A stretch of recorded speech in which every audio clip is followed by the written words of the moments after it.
जब हनुमान जी ने सोने की लंका जलाई तो उसका सोना पिघल कर कहाँ गया? आखिर क्या है उस छुपे हुए सोने का असली रहस्य? आप देख रहे हैं नॉलेज ऑफ हिस्ट्री। तो चलिए अब करते हैं ज्ञान की बात। वीडियो में आगे बढ़ने से पहले हमारे चैनल को सब्सक्राइब अवश्य करें और बेल आइकन जरूर दबाएं। रामायण सिर्फ एक महाकाव्य नहीं बल्कि हिंदुओं का इतिहास है जो हमें जीवन के जीने का तरीका बताता है और हमें ये शिक्षा भी देता है कि कभी भी धर्म के आगे झुकना नहीं चाहिए। कैसे प्रभु श्री राम ने समुद्र पार कर रावण से युद्ध किया और माता सीता को अधर्मी रावण की कैद से मुक्त करवाया। लेकिन क्या कभी आपने सोचा है कि लंका दहन के बाद आखिर वो सोना पिघल कर कहाँ गया? आखिर रावण ने ये सोने की लंका किससे छीनी थी? ये सोने की लंका किसकी थी और इसमें कितना सोना भरा हुआ था? इन सभी सवालों के जवाब मिलेंगे इस वीडियो में, इसीलिए इस वीडियो को अंत तक जरूर देखिएगा। रामायण का वह प्रसंग तो आप सभी को याद होगा जब हनुमान जी को लंका वासियों ने रावण के समक्ष पेश किया और उसके बाद उसकी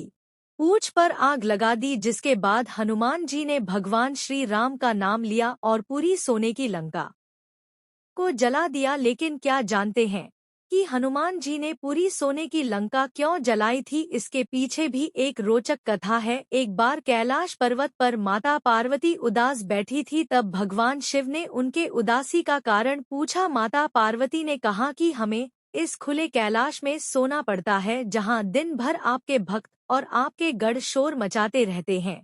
लक्ष्मी का वैकुंठ धाम देखिए कितना भव्य है। मैंने आपसे कभी कुछ नहीं मांगा, लेकिन आज मैं आपसे एक भव्य भवन मांग रही हूँ जहाँ मैं आपके साथ अकेले में कुछ समय बिता सकूं। तब भगवान शिव जी मुस्कुराए और बोले, ठीक है, और मैं आपके लिए भव्य भवन का निर्माण करवाऊंगा। ये सुनकर माता पार्वती खुश हुई। भगवान शिव ने भगवान विश्वकर्मा को भवन निर्माण का कार्य दिया। अब माता पार्वती अपने भव्य भवन के बन जाने का बेसब्री से इंतजार करने लगी। भगवान शिव के आदेश के बाद भगवान विश्वकर्मा ने एक ऐसे महल का निर्माण किया जो काफी भव्य और वैभवशाली था। इस महल को देखने के लिए देवी देवता भी अपने लोक से आने लगे। महल पूर्ण रूप से सोने का था। कहते हैं रात में इसकी चमक से लंका चमकती थी। अपने नए घर के निर्माण से माता पार्वती काफी प्रसन्न थी।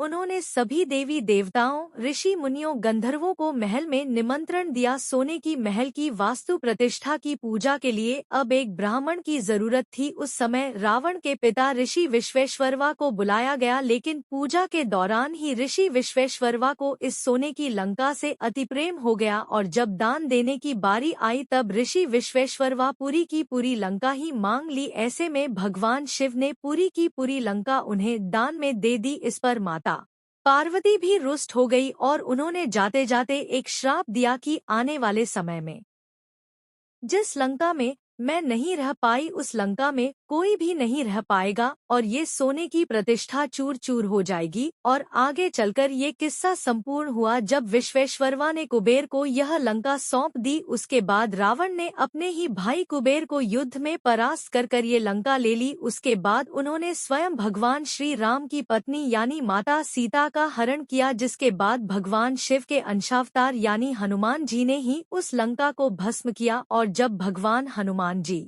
ने उस सोने की लंका को जलाया तो वो सोना आखिर पिघल कर कहाँ गया?